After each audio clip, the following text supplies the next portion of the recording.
पूछा सच में ऐसा होता है क्या कि हाँ जैसा तुम्हारे मन में संशय है।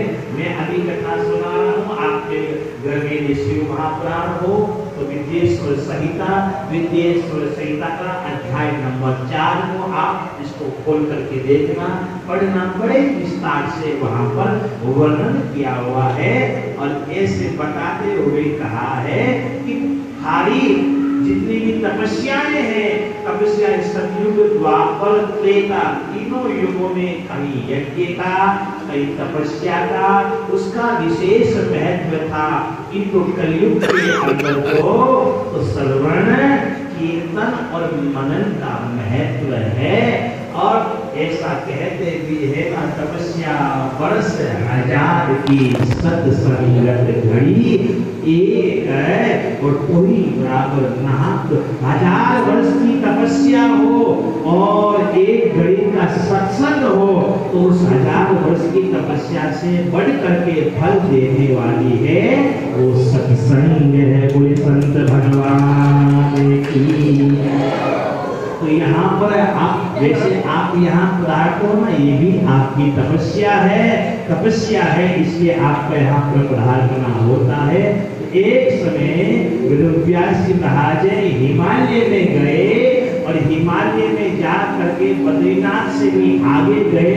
आप कभी बद्रीनाथ गए होंगे तो बद्रीनाथ जाओगे तो आपको भीम पुल मिलेगा।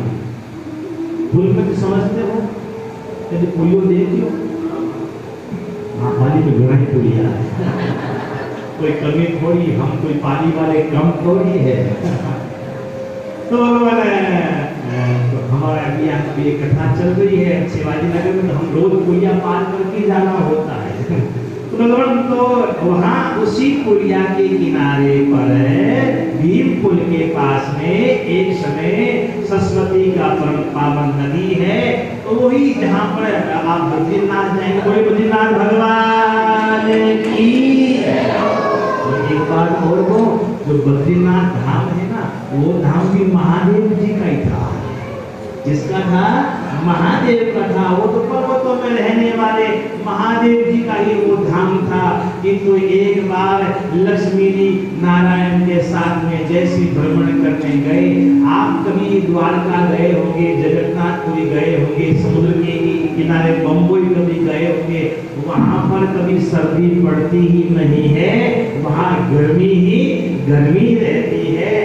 अपने यहाँ पोष के महीने में ठिठुरे गरम गरम दूध, चाय, कॉफी, गरम गरम पकौड़ा वकौड़ा खाते रहेंगे और उस समय लोग वहाँ पंखी हिला करके हवा खाते मिल जाएंगे। ऐसा मौसम वहाँ पर रहता है। तब यह मौसम गर्मी का था। लक्ष्मी ने कहा नारायण थोड़ा सा चलो, थोड़ा सा भ्रमण करके आते हैं।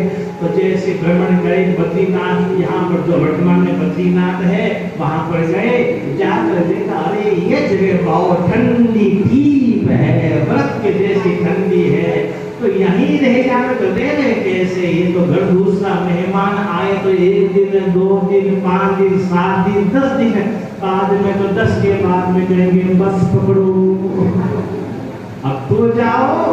ऐसा तो जितना लंबा कैसे हो पाएगा। अब तो सोचा कि कैसे क्या एक जाने का एक प्रयास रहेगा। तब उन्होंने वहां पर एक इतने में भगवान विष्णु छोटे से बालक बन गए।